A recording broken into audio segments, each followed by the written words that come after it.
So I'm just gonna intro it and throw it to you, Rachel. I'm gonna sip real quick. Hold on.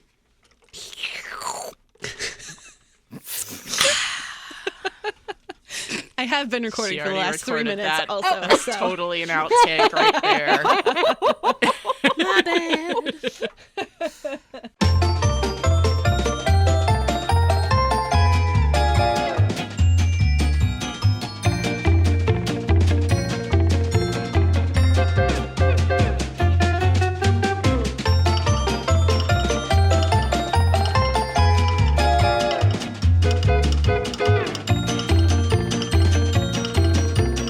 You're listening to the Lutheran Ladies Lounge podcast. I'm Sarah. I'm Erin. I'm Bree. And I'm Rachel. And this is a special episode of our first book club wrap up, which is super exciting. All of us read and or listened to our book club book, and now we get to talk about it. So this is going to be fun. Sarah, I'm just going to interrupt you and say, yes. It's totally acceptable to refer to reading, whether you do it with your eyes or your ears. It's all reading. You don't have to do the caveat of, I listened to it, I didn't read it. I was wondering, it's reading. Now I'm into audiobooks because of this book club segment on the Lutheran Ladies Lounge. It's okay. And I have not been sure how to refer to my audiobook habit if I'm actually reading, even though I'm reading. You're reading. You're reading an audiobook. I feel validated. Audiobooks count. Yes. Totally This count. is fantastic. My list is growing. Anyway, this is not about my reading habits. Rachel, what are we talking about?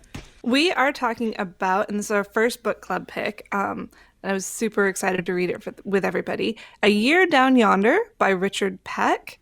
He actually won the John Newbery he won the medal for this one. He won the honor for another one of his books. That's worth it. And it's not a long read, and if you didn't hit it the first time around, do go back through, find it. You can find it pretty much anywhere books are sold or in your local library. It's a wonderful story about a teenage girl going to spend a year toward the end of the Depression. Her parents actually can't afford to keep her at home because they have to get a one-room apartment.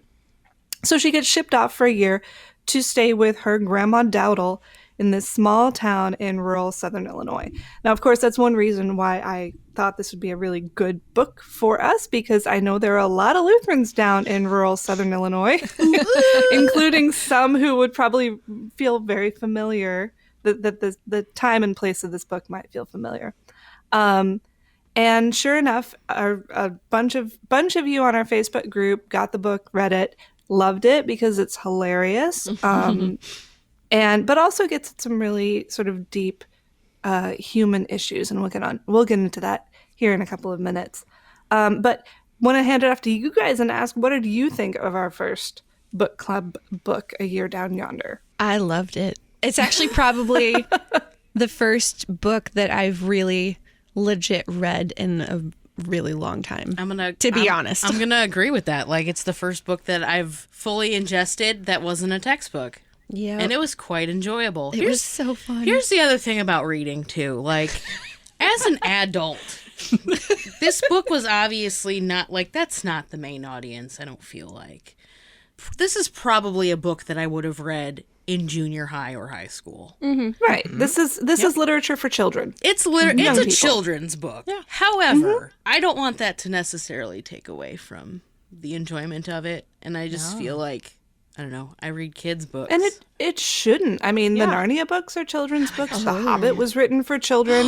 I love the so many things that we now think of as great literature were written originally for children, and there's no shame in that. I read children's books with as much pleasure as I read adult books, sometimes more. What's good for Rachel is good for me. So I'm just going to go with that. Yeah. Well, and books like this, it's good to have literature like this that you can read at any age. You're going to end up taking something different from it, depending on where you are in your stage of life. If I read this as a high schooler, I would probably not understand it in nearly the same way as reading it as an adult now living near Southern Illinois-ish and actually having driven through there and knowing more stories from people and experiencing more of life. It's a different story in a different stage of life. Mm-hmm. Yeah. Yeah. I also really enjoyed it. I, unlike Sarah and Bree, I am more of a constant reader and always have been. That's something that my parents managed to instill in all three of us kids, a true love of reading. And I never went to grad school, and so I understand from many of my friends who have done that, that's often a real challenge to keep up with your reading life, but I've never had that. So I loved it though, and it fits nicely into the picture of children's literature and young adult literature and just plain good old stories. It's a good story with rich characters, and that's what made it so enjoyable for me. And there's not and I'm not going to say the book didn't make me think, because it did, but it was kind of a simple read, and not in a bad way. Yeah. I think it was more of just, here are some vignettes from everyday life in this one point in time, in this one place in time, kind of just strung together through this girl's life in Southern Illinois. And it was an enjoyable read. It was just generally, it wasn't like, it didn't drum up, huge, big emotions for me. You didn't want to throw the book across the room. Right. It wasn't like an emotionally draining story to read. I agree. However, I did find that as I was thinking about it afterwards and working through some of the discussion questions that Rachel had posted, that there were, as I thought about it more, there were elements of it that I wasn't aware.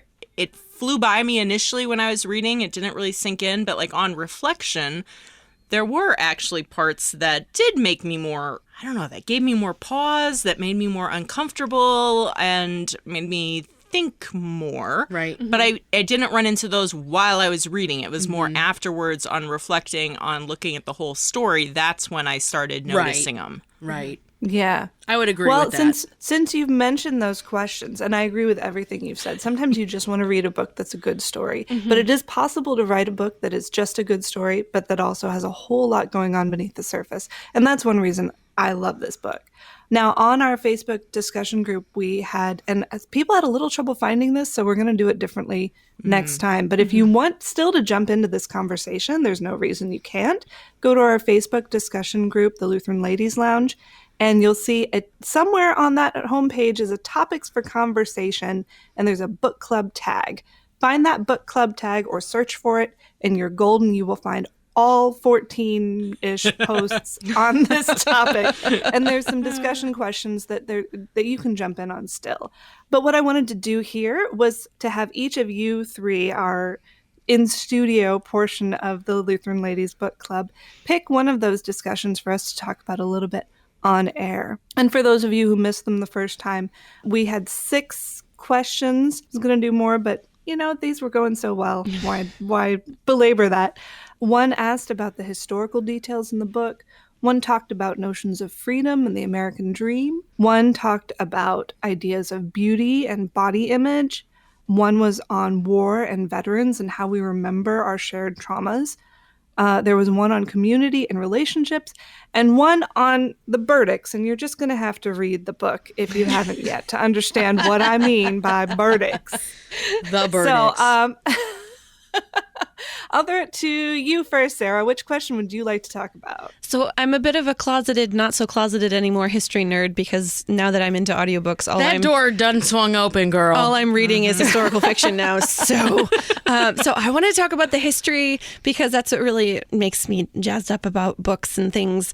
Reading this book in a historical context is always really fun to kind of put myself in that place, and to connect dots from other places and other things that I already know, and bring all that context into the book and understand the characters' stories in the context of where they are at that point in history.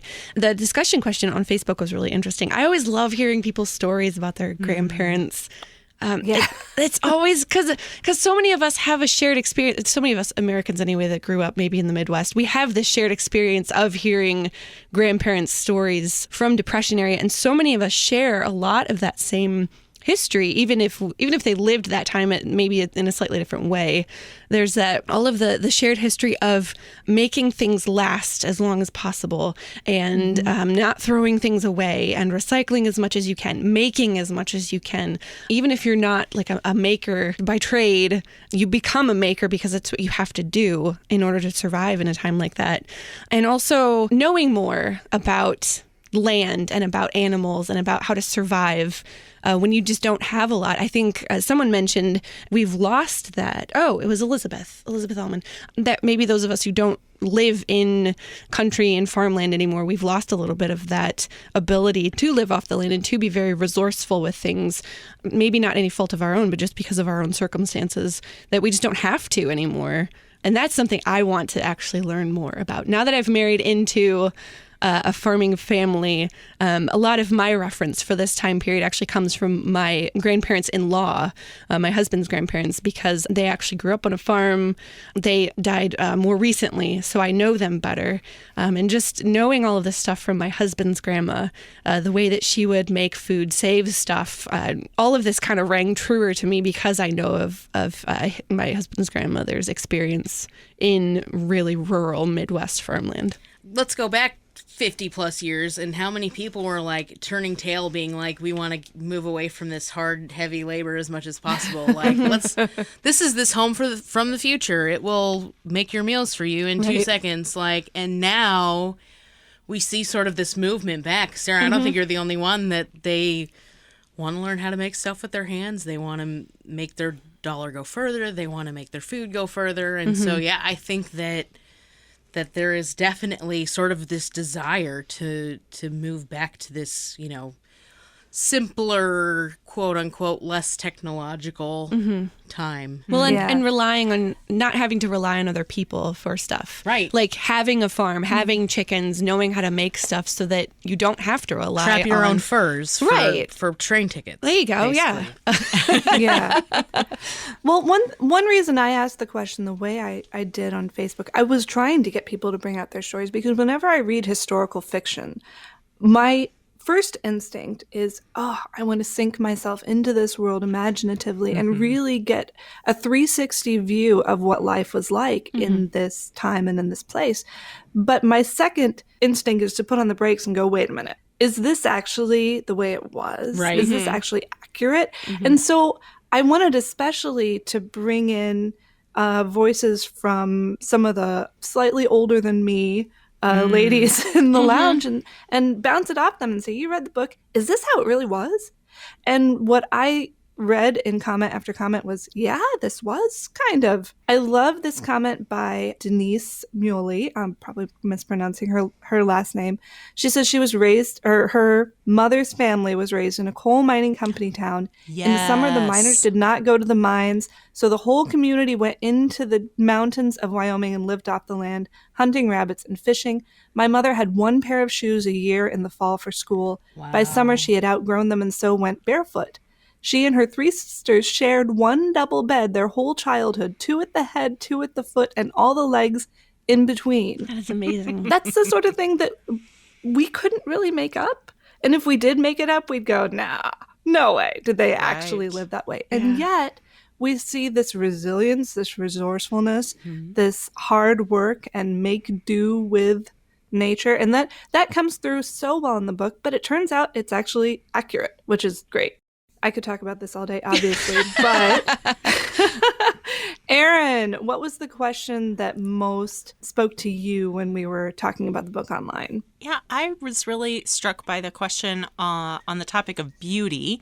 And you talked about how the first half of the 20th century was sort of the golden age of glamour, and asked how he plays with ideas of beauty and fashion and glamour and vanity.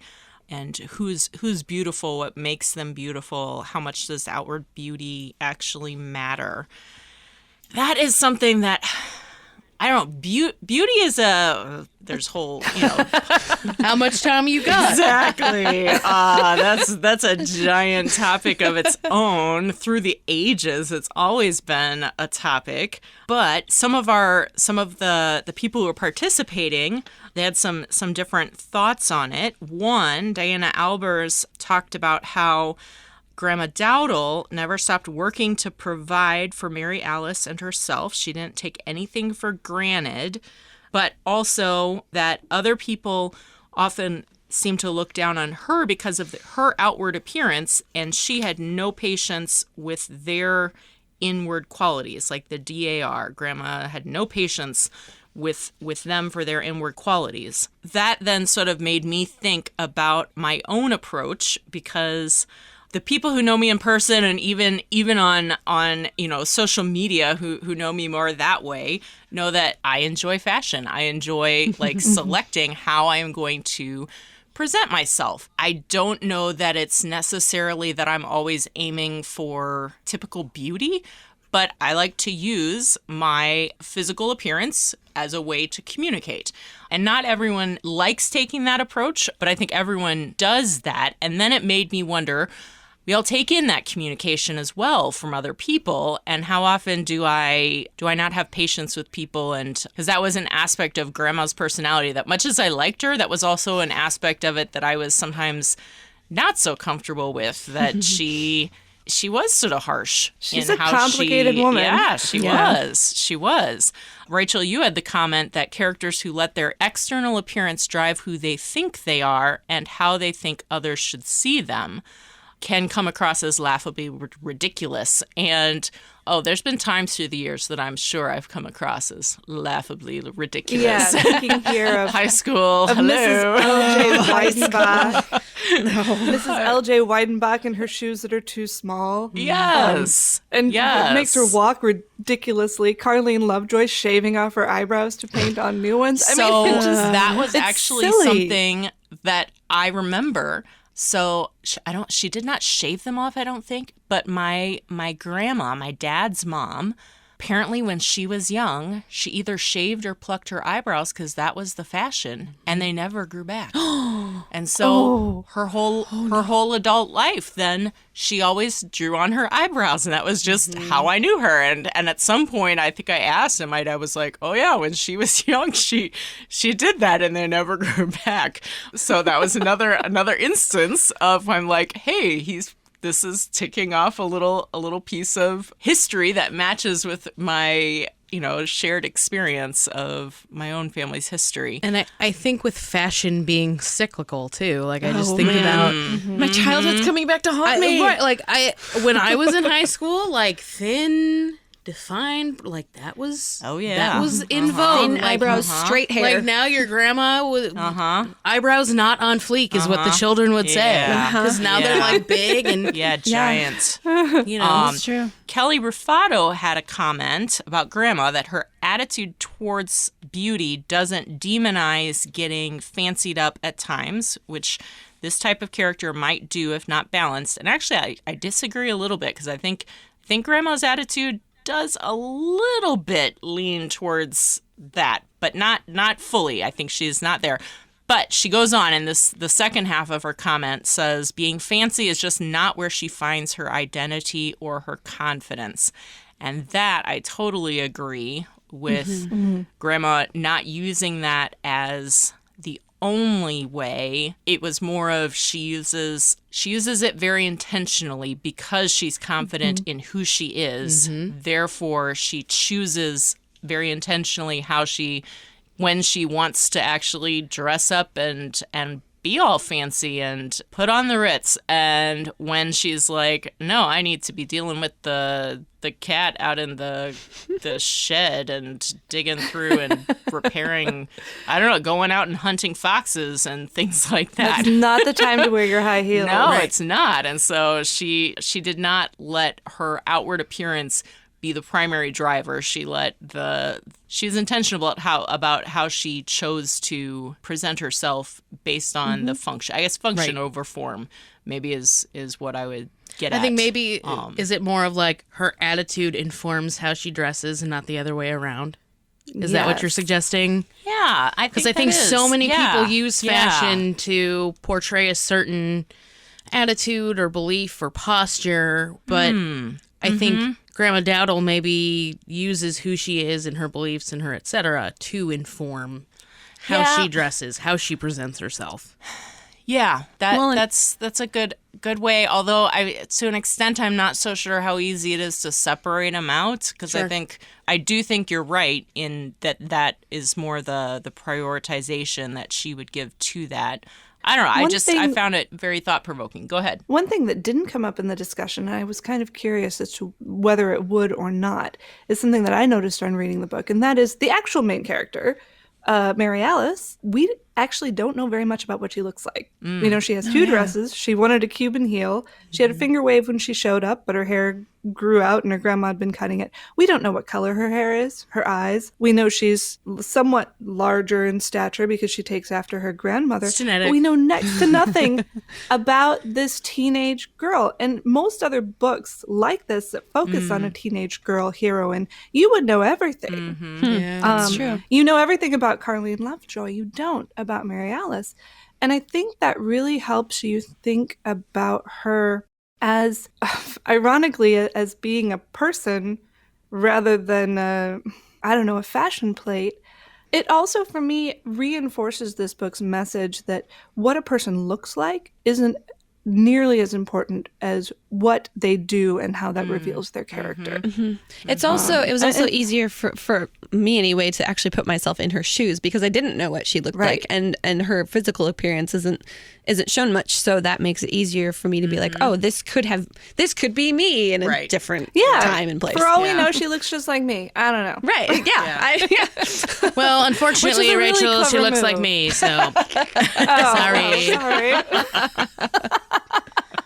whatever. Okay.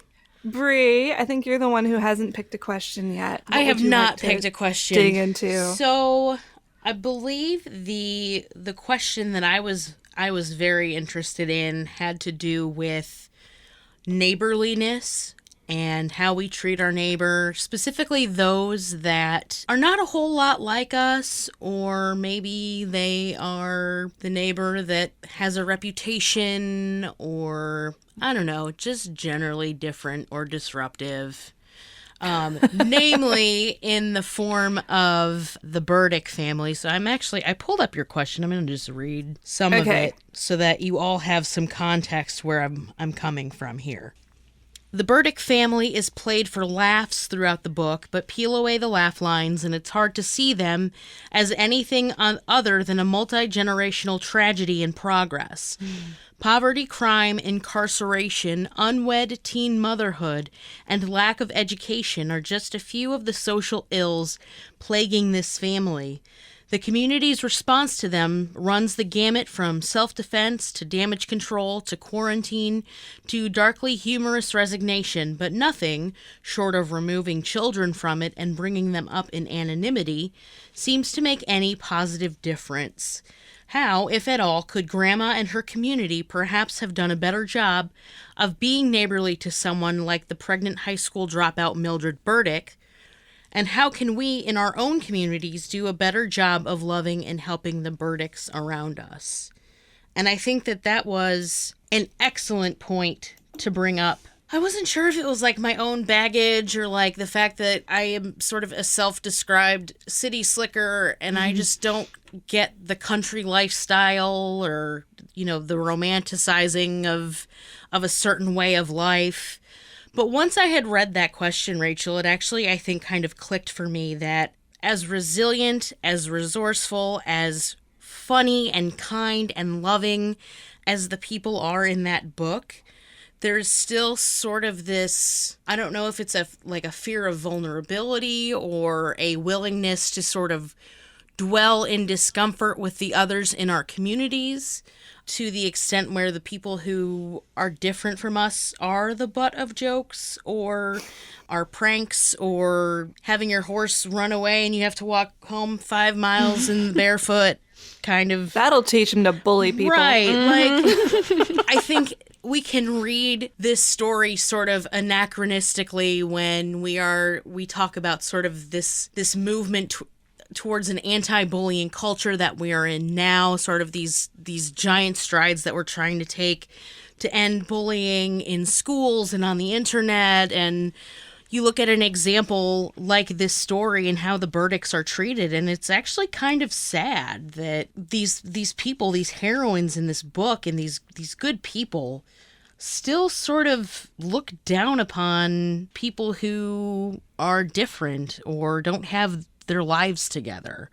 And so there's a limit to neighborliness. I mean, this is a woman who will take her crowbar and pry plaster off a, old codger who basically curses her out of his house afterwards. Mm-hmm. I mean, she's a very neighboring person. Mm-hmm. But when it comes to Mildred Burdick, and maybe it was just Mildred picked on the wrong kid at school, grandma will neighbor you unless you pick on her granddaughter. But it was only and I've read this book many times, but it was only in this reading that it really popped out at me. Oh, Mildred's like 16, pregnant, possibly an incestuous situation there. She's poor. She's got nothing. Why does grandma pick on her? And it really just sort of caught in me. But I think, too, you mentioned anachronism, Brie. We read this after Lyndon B. Johnson's War on Poverty in the 60s. Yeah. Before then, and this wonderful, wise woman, Deborah McMillan Weshey, my mother, and she said, I think Peck captured the attitude that was far more common in previous generations. Yep.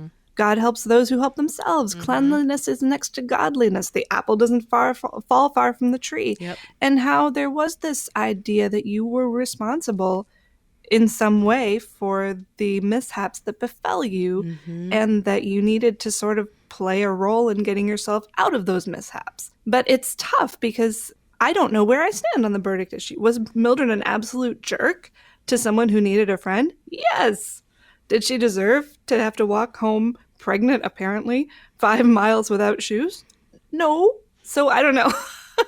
It is. It's tough. But I think even today there's sort of that residual behavior in how we deal with our neighbors, people we're in close proximity with that are sort of disruptive or different, and so maybe there's just nothing new, and you know what I mean? Another thing that this question brings up is back to your question about your point about the nostalgia that we feel for this time and this place, and weren't they so much better at being neighbors then than we are now? Well, yes and no. So I think we can learn good things from this time and from this story, but also take away some cautionary tales of maybe we don't want to be like that. Maybe we want to look through the Burdick's bad situation and see them as more human than the people around us are prone to do. Speaking of Burdick's, there's also the big reveal at the tea party where she suddenly spoilers, Erin. 7-second pause. Go. I think about that and I'm like, okay, so this was satisfying because she got to upset the fancy lady in the tea party and make this big. But these were long lost sisters. And it got turned into an opportunity for petty revenge, and it could have been so much more. And instead, it fell to that, just an opportunity to have fun at someone else's expense. It didn't actually now restore this sisterly relationship with them. That maybe there could have been that other opportunity. So. Yeah, I don't know. That scene reminded me very much of Mary's line in the Magnificat. He has raised up the lowly and cast down the mighty from their thrones. Yes. But in that one moment, Effie Wilcox got some dignity to her and some closure, whereas Mrs. L.J. Weidenbach, the haughty banker's wife, found out she was nothing special and had to then deal with that information. Yeah. But neighborliness is a topic that I think comes up. There's this wonderful line after the tornado incident where Mary Alice asks if Effie Wilcox is Grandma's best friend. She says, "Grandma, is Mrs. Wilcox your best friend?" "We neighbors," she said. That's all. So it's like this neighborliness transcends friendship. You don't and have that's to, what I think. You don't have to like each other to be kind and good to your neighbor, even if you don't like them.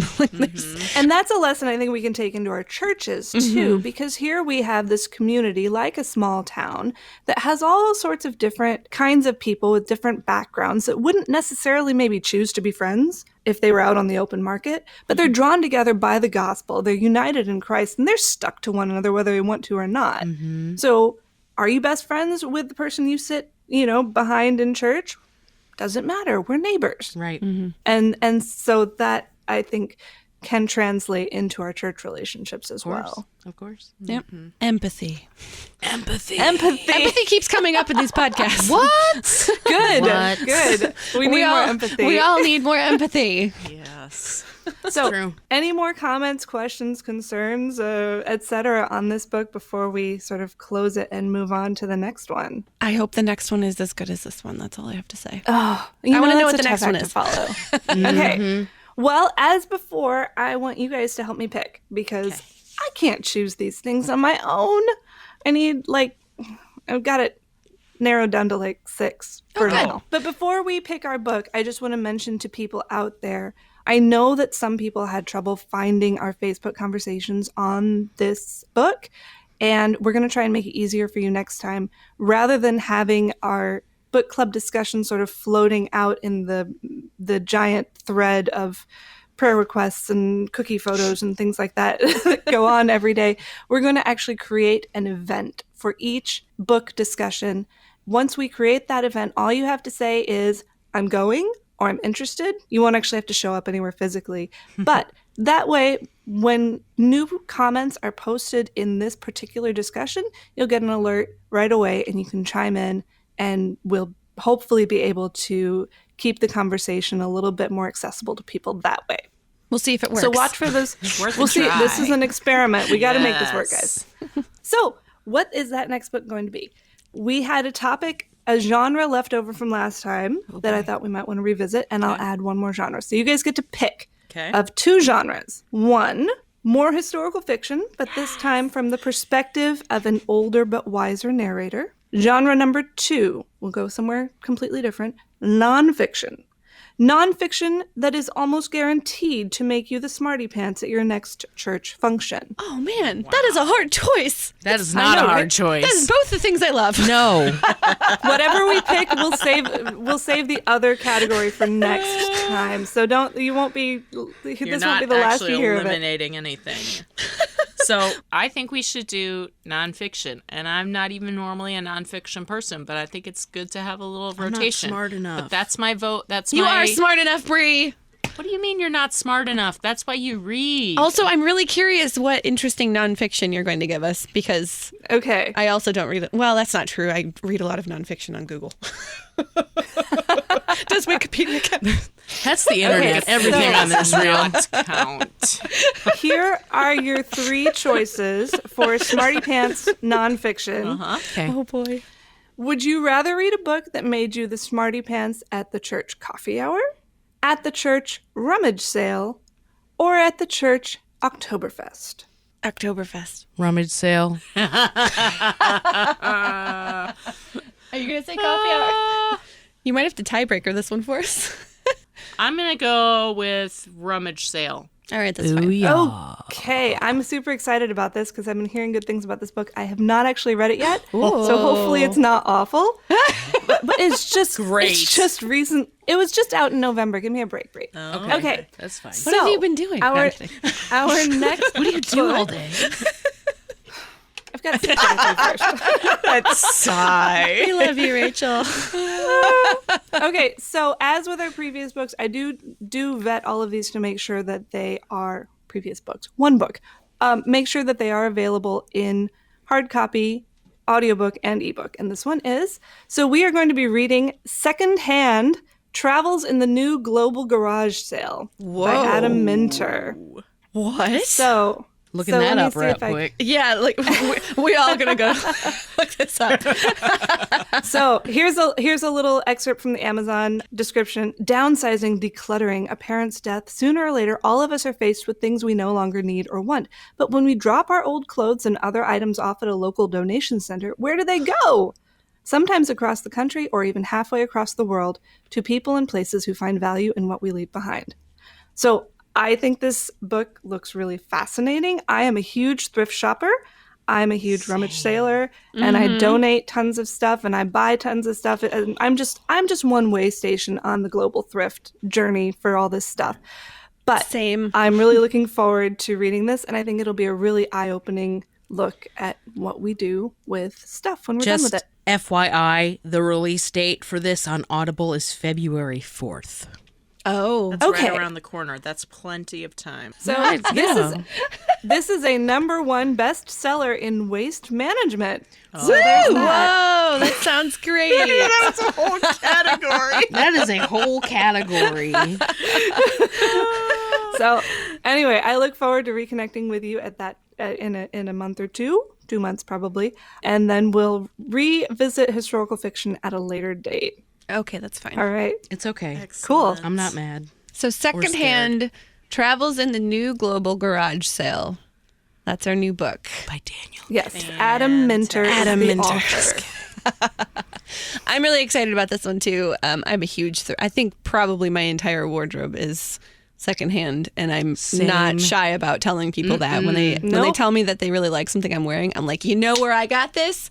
At the thrift store. Mm-hmm. So, love it. Yes, this will be great. Join us for the next book club in the Lutheran Ladies Lounge. We're going to try to make it easier for all of you. So if it is easier or not for you all to find the discussion, please give us your feedback about this, because we do actually want to make this a fun process for everyone.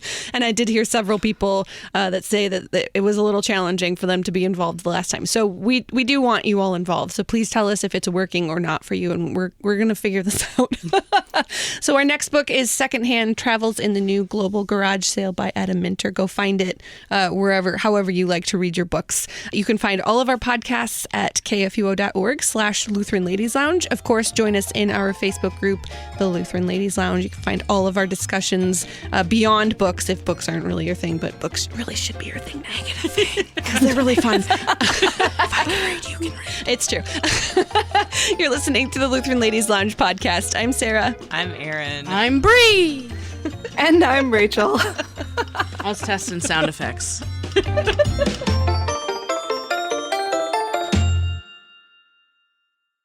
Views and opinions expressed on the Lutheran Ladies Lounge podcast may not represent the official position of the management or ownership of KFUO Radio, the Lutheran Church Missouri Synod. The Lutheran Ladies Lounge is produced by KFUO Radio and available at kfuo.org or wherever you get your podcasts. Join our community on Facebook in the Lutheran Ladies Lounge. Yeah. The glue part was probably one of my favorite parts. I'm pouring. I'm sorry. Get the entire DAR liquored up and That's right. That scene unearth had decades-old me family trauma. Dead.